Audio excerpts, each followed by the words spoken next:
everybody, and Happy New Year to you. And if we've not met before, I'm Chris. I'm the senior minister here at Andover Community Church, and it's great to add my welcome to the welcome that you've already had from Alex. I'm so excited by this 5-4 thing, by the way. We've been talking for ages about how we can extend the Be Rich blessing and be for our local community, and I'm really pleased that we're starting this thing. So as Alex was encouraging to do, I'd encourage us to get involved in that. Right, we're starting this new series today called The Games We Play, and I want to start this new series with a question for you. Are you competitive? Are you competitive? I am. I think I'm a bit better than I used to be. I mean, I used to be really competitive. I used to say, when people do that thing, they say, hey, everybody gets a medal for participating and joining in. I used to think, what nonsense is that? Surely only the winners should get medals. When people would say to me when my kids were little, hey, Chris, it's okay to let your kids win from time to time, I'd say, what nonsense is that? They need to learn to lose with grace. But I think I am getting a little bit better. But every so often, my competitive nature really comes to the surface. A couple of things that I was thinking about when I was thinking about this week. During COVID, when we were all locked down, my two daughters had gone away to university, and they came back during COVID when everybody was locked down. So we were all in the house together. And my wife, Ruth, came up with this really good idea that became a tradition for us, that every Saturday night while we were locked down, we had a Saturday night game in our house, and she invented all these games. So we played air hockey, table hockey on the kitchen table. We played Skittles on the kitchen floor. We played Nerf gun shooting ranges in the garden. We played marble runs down the stairs. And I have to say, I discovered this. There's nothing but like being locked in 24 hours a day, 7 days a week with the same people to make you really want to beat them when you play them in a game on a Saturday night. And my competitive juices all came to the fore. And another occasion where this happened to us was a little bit more recent. Some of you have heard me talk about this already. We got to do the trip of a lifetime in September, October last year, because our eldest daughter, Emily, got married last year. She married a young guy from Singapore. So as well as the wedding here, there was a wedding in Singapore. So we all went off to Singapore in September time. And whilst we were there, we thought, well, whilst we're in Southeast Asia, it's a long way to go, right? We'll go and do some other things whilst we're there. So after the Singapore wedding, myself, Ruth, and my youngest daughter, Jess, we went off to Vietnam for 8 days, to the north of Vietnam, and toured around there. And it was the most incredible trip. It's the most beautiful place. The people were unbelievably welcoming, and we just had the most fantastic time when we were there. One of the places we went, which is where a lot of tourists go when they go to the north of Vietnam, is a place a couple of hours outside of Hanoi, which is a place called Tam Coc. And it's the most beautiful place. It's a UNESCO cultural site because these amazing limestone rocks come up out of the ground, and there's this beautiful river that runs its way through them, and there's paddy fields, and it just looks absolutely gorgeous. It's the most stunning place. And one of the things tourists do when they go there is they get on these boats, and they get rowed down this river, down this amazing place, seeing all these amazing limestone rock formations and so on. And the rowing is unbelievable because the people who are rowing you, men and women, they sit on the back of the boat and they row with their feet, which I've never seen before. So they were seated rowing with their feet in this boat. And we had this amazing trip. It was a scorching hot day, and we had this incredible trip down the river. And I'm in one boat with our guide, who was called Van. And then in the other boat, there is Ruth and Jess. And this stirred the competitive juices, probably because I wasn't doing the rowing. So as we head down this river, Van, our guide, and I, we are urging our rowing lady to row faster so that we could overtake the other two who were in their boat. And as we overtook them, of course, they encouraged their oarswomen to do the same. Here you can see Ruth and Jess in their boat, and we are overtaking them at this point. But that didn't last very long because they encouraged that, and everybody got into the spirit of this race down the river, even in this most beautiful place when we're supposed to be looking at the scenery. What we didn't realize is that Tam Coc in Vietnamese means 3 caves. And one of the other extraordinary things about this river is that there are these caves that it goes through and that you go through while you're on this trip. Problem was, it had been raining a lot in Vietnam. It was rainy season, and so the river level had risen. And as we went through this first cave, as we are urging our oarswomen to get faster so that we can overtake each other and all this kind of stuff, absolute carnage ensued in this cave. And there are no photos of this because we are holding on for grim life at this point, and we didn't dare get our phones out because oars are clashing, people are coming the other way, there's boats everywhere, the ceiling's really low, we're having to lie down in the boat so we don't bash our heads on the ceiling. And this great competition that we'd had turned into absolute chaos because we were all too close to each other and oars were in the way and all of that kind of thing. Fortunately, we did make it through to the other side of this particular cave and were able to carry on our way. You know, sometimes competition is good and sometimes it's not. And this was definitely a situation where it wasn't. We nearly ended up in the water. But sometimes competition is good because it can push us. It grows our creativity, right? And of course, in sporting events, competition's great because otherwise, what's the point of the sporting event and how do we get engaged and involved in it? But there is one place where competition is never good. And in fact, it causes huge harm. And that is in our relationships with other people.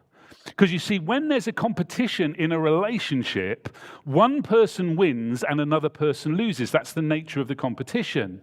And when somebody wins in a relationship, that means somebody else loses. And when somebody loses, that breeds bitterness and resentment and pain. When we start competing with our husbands or our wives or our partners or those in our team at work or our parents or our kids or our friends, that can cause real damage. And in this series, we're looking together at the games that we sometimes play in our relationships because we get competitive and the damage that they can do. And we're looking then at what the antidotes to those things are. And we're starting today with a game we often play in our relationships, whatever different kinds of relationships we're thinking about right now, and that is the blame game. Playing the blame game in relationships breaks trust. It makes communication more difficult because it encourages defensiveness and scorekeeping. It breeds resentment. And as we said, when one person wins, another person loses. It creates jealousy and comparison, which harm intimacy and undermine partnership and collaboration.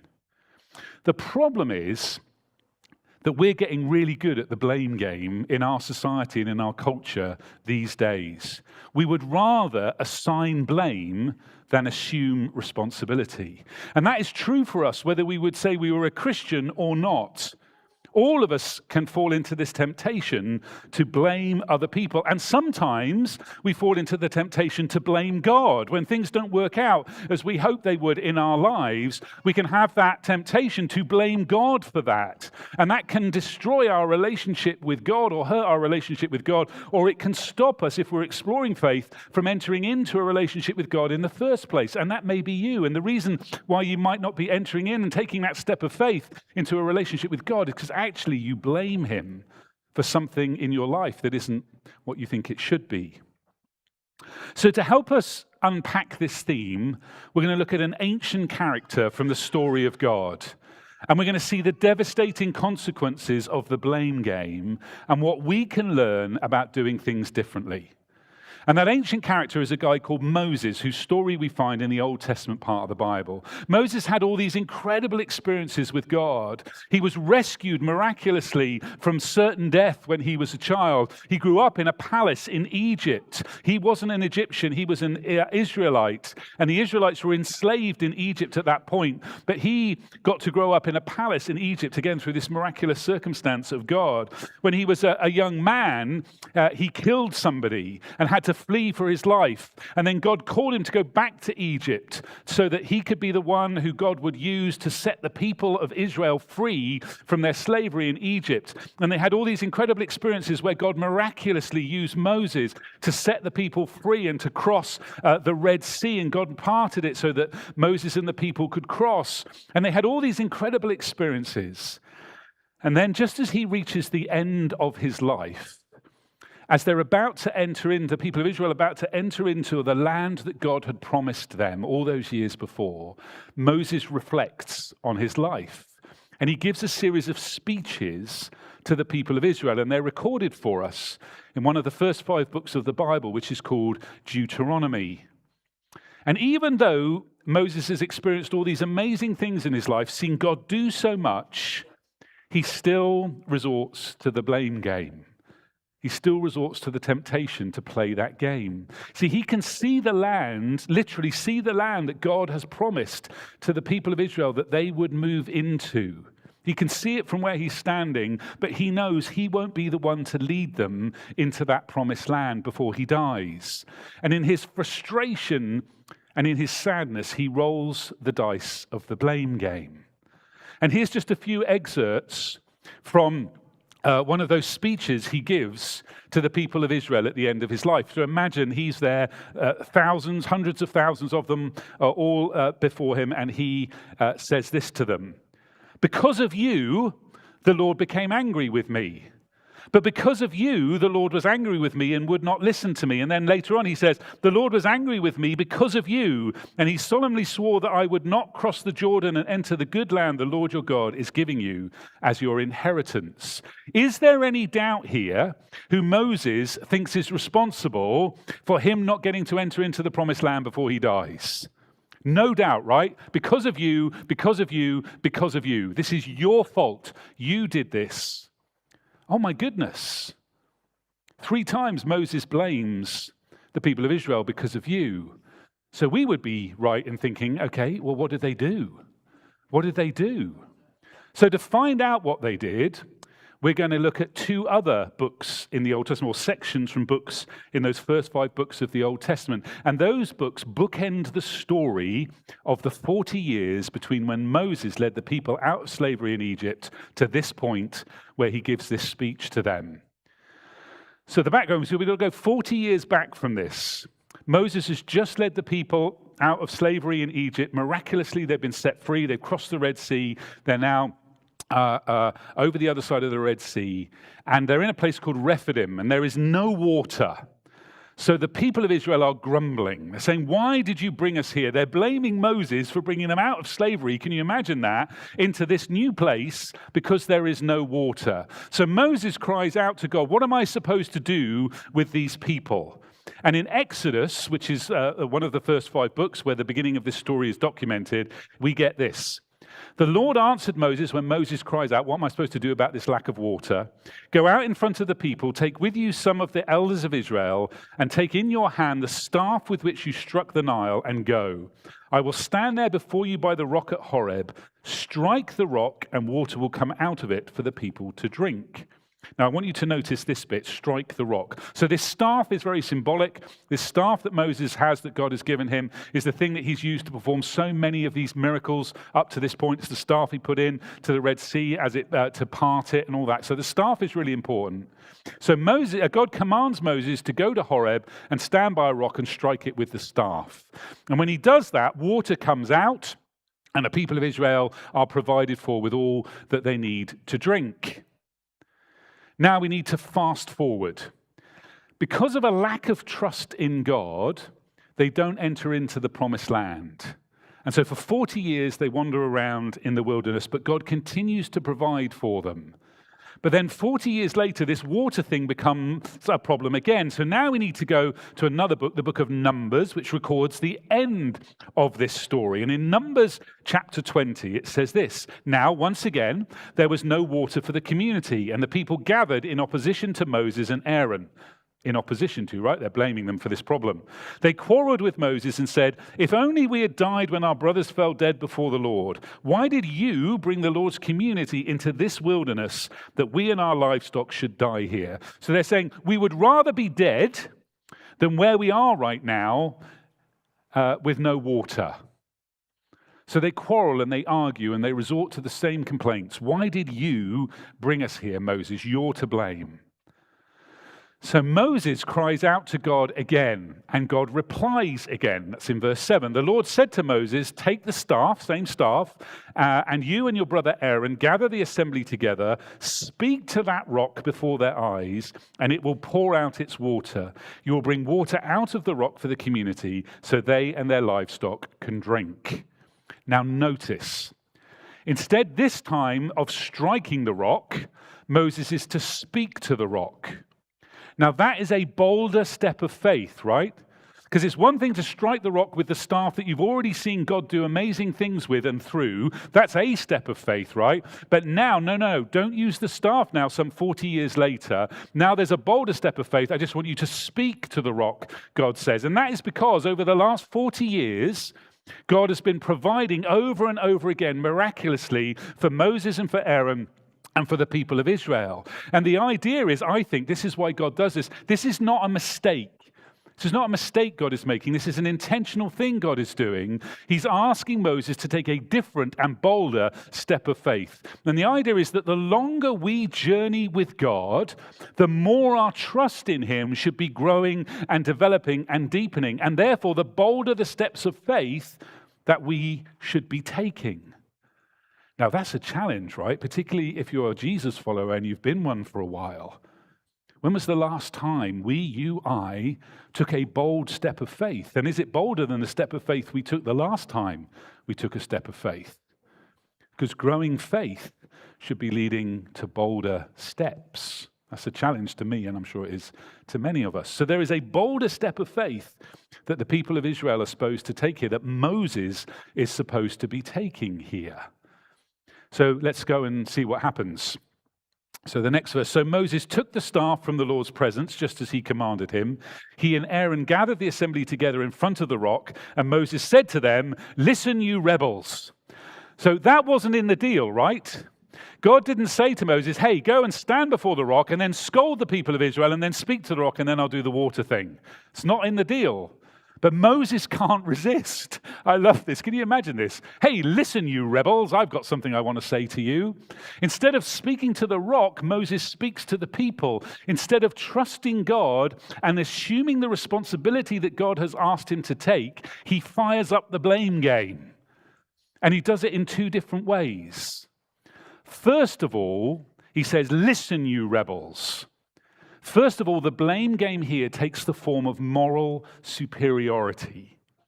He is elevating himself by judging them. He doesn't use we, he uses you. It's you. You're disobedient. You're the rebellious ones. You're the ones who haven't been listening to and trusting God.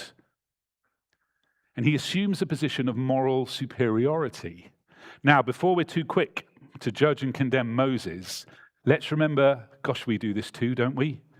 When things go wrong in our office or in our family or in our culture or in our friendship group or in our country or in our town or as parents, when there's an issue or something goes wrong, it's so easy, isn't it, to put ourselves in a place of moral superiority, to start judging others.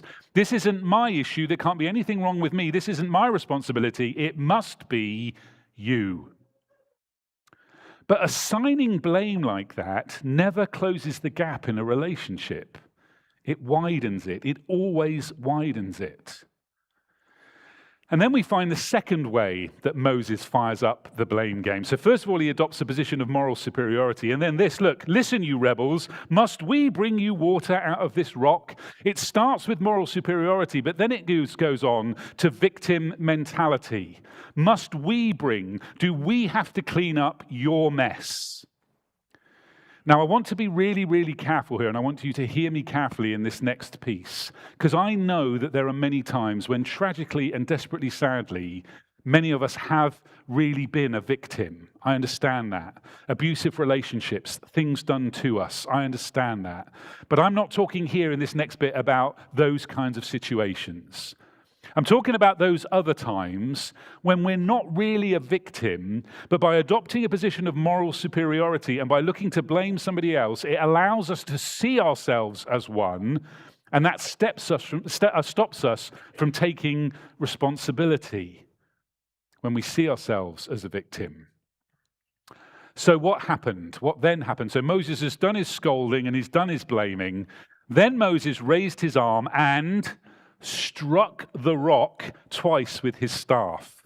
Water gushed out and the community and their livestock drank. Moses did not do what God asked him to do. And that is his fault. His trust in God is supposed to have grown, but in his anger and his resentment and his bitterness, Moses disobeys God and demonstrates his lack of trust and faith.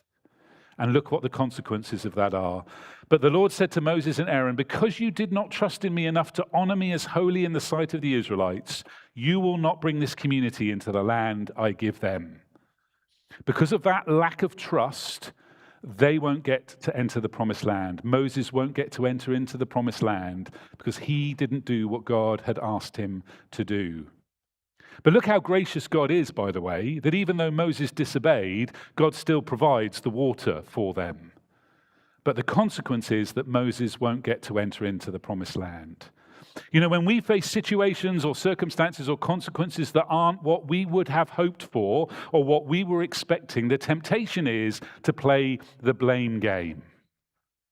You know, Moses stood up before those people in those speeches in Deuteronomy at the end of his life and said, because of you, because of you, because of you. But it wasn't because of them. It was because Moses didn't do what God had asked him to do. It wasn't their fault at all. But Moses, in his sadness and his bitterness and his resentment, found it easier to blame them than to assume the responsibility for his actions. You know, when we face consequences of actions, be they ours or somebody else's, when things don't go as we think that they should, or we hope they would, or we expected that they would, we have two choices. We can assign responsibility, or we can assume responsibility. See, when we assign responsibility, we blame other people or we blame God. We adopt a posture of moral superiority or a victim mentality, and we assign guilt to other people or to God. The problem is that destroys relationships, it doesn't mend them. And when we play the blame game, we surrender influence. I want you to hear this really loudly and clearly. When we play the blame game, we surrender influence. We lose the trust and confidence of others. And most importantly of all, we lose our potential to change things and to make things better. When you transfer responsibility, you abdicate your power to change things. So the alternative to the blame game is to assume responsibility, because then you assume and you gain influence to actually change things. When somebody assumes responsibility, they become a change agent. And this is true whether something was your fault or not, because I know what you're thinking right now. Right now you're thinking, hey, yeah, but there are lots of things that happen to me or I see happening that aren't my fault at all. And are you saying I've got to take the blame for those? No. There is a difference between assuming responsibility for change and taking the blame on yourself. And that is not what we're talking about here. You can assume the responsibility for changing things, even for things that weren't your fault. The point is here not whether something was your fault or not, but it's about assuming the responsibility to make a change. The point is not, was this my fault? The point is, something isn't right and somebody's got to do something about it. It may well not have been your fault that you're arguing with your partner, but you can take the responsibility to change that by initiating a conversation and asking for help. It might not have been your fault that the project that you're working on is overrunning at work, but you can assume responsibility to start working on a solution and to lead the charge with that. It might not have been your fault that you're suffering with ill health or lost someone that you love, and you could blame God for that and push that away and push God away, or you could take the responsibility to lean into Him even more, even though you're really angry with Him, and by leaning into Him, even though you feel that way, you might start to find the peace and the courage and the endurance that you need to persevere and to keep your relationship with God growing strong. It might not be your fault that people are suffering in your community from the cost of living or addiction or poverty, but we can take the responsibility to help.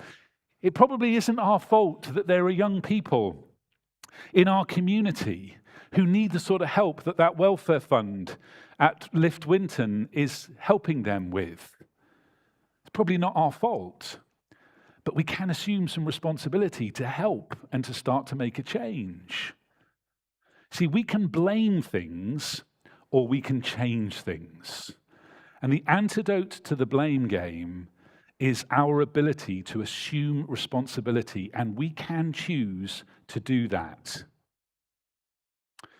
Some of the best examples I can think about from my own life of people who I've seen do this. So a couple I've told some of you about before if you've been around here for a while, called David and Margaret from my previous church. Passed away now. When I got to know them at my previous church, they were already well into their older age. And they were the most unassuming couple you would ever meet. You would not pass them, you wouldn't give them a second thought if you passed them on the street. They had very little materially, lived in a tiny house, had very little financial resources or anything like that. And when Margaret died and I got to be a part of her funeral, discovered through her illness and stuff, that she and her husband David had fostered over 300 young people in the course of their life. Now, it wasn't their fault that young people in our community where we were then were struggling and didn't have homes and didn't have parents who could take care of them and didn't have a society that cared much for them. That wasn't their fault. That wasn't David and Margaret's fault. But instead of blaming everything else, culture, society, the government, the young people themselves, instead of doing that, they assumed responsibility and they resolved to do something about it. And they would have been the first to have told you, if you'd met them, that they did that because of their relationship with Jesus and all that he had done for them. Assuming responsibility, refusing to play the blame game, isn't easy or natural for us much of the time. We need help. It's not something we see modeled for us in our culture around us. So we need the strength to be able to do that. You know, hundreds of years after Moses, one of Jesus' first followers, a guy called Paul, reflected on this same story that we've been looking at today, on water coming out of rock and all of that kind of thing. And Paul was reflecting on that story. And he says this in a letter he wrote to a bunch of people in a church in Corinth. He said, this is the people of Israel, they all ate the same spiritual food and drank the same spiritual drink, for they drank from the spiritual rock that accompanied them, and that rock was Christ. Jesus is the living water that is available to us, pouring out from the spiritual rock that he is, to empower us and to sustain us and to give us the inspiration and the motivation and the strength to refuse to play the blame game and instead of assigning responsibility, to assume responsibility. And when we do that, we are truly taking hold of the power to change things. Now we're going to spend a little bit of time praying together and responding, and knowing this message was coming this week, I've been praying this week and saying, God, how do we respond to this? What's going on in our hearts and our minds when we're hearing this kind of message? And I suspect, and I think God whispered this into my soul this week, that there'll be some of us here today, many of us who I'm sure, who are thinking about times that we have done this, honestly, where we've blamed rather than assumed responsibility. And so we need the Lord to forgive us for that and to be set free from any guilt we might be feeling about that. So we're going to pray into that. And then number two, I sense God whisper into my soul this week that there would be some of us here who are entering into this new year feeling that there is something, that there's a responsibility we want to assume.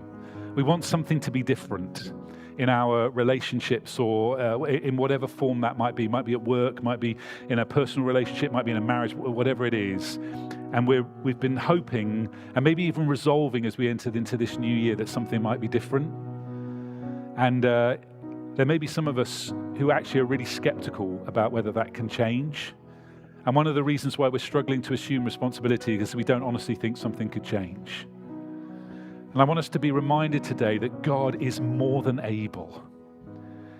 But God asks us to take a step of faith, just like he did for Moses.